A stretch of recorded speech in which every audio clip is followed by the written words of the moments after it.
So sometimes in life, don't you feel like every machine should have a unified platform which acts like common sense to make our life easier? Because when you look at all the devices we've used, from old consoles to modern phones, you start seeing how chaotic the whole ecosystem is. And yet, humans keep chasing this one strange dream: take a million incompatible machines and somehow make them talk to each other. That's why emulation always feels bigger than just software. It's this stubborn, beautiful pursuit of unifying everything that was never meant to be unified. What fascinates me is how emulation quietly preserves memories even when the original hardware fades away.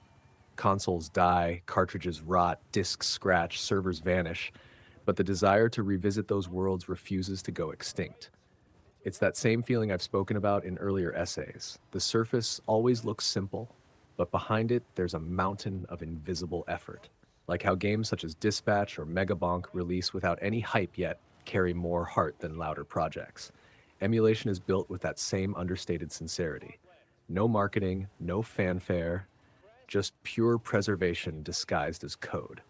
And honestly, watching emulators work is like watching engineers perform archaeology. They translate dead architectures, rebuild timing behaviors, and squeeze impossible performance out of modern devices.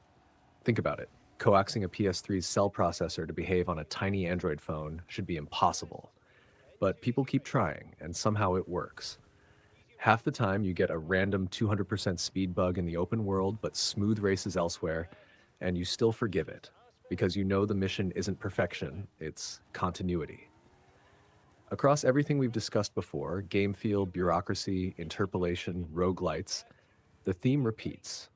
Progress isn't about discarding the past, it's about understanding it deeply and extending it thoughtfully.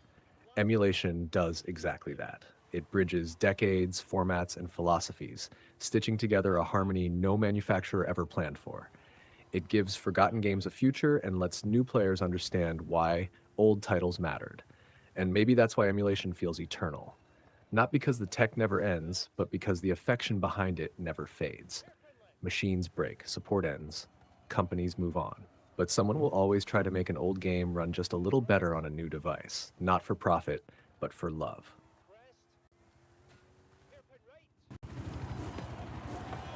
Video left. Easy right. Easy left. Now let's see you finish it.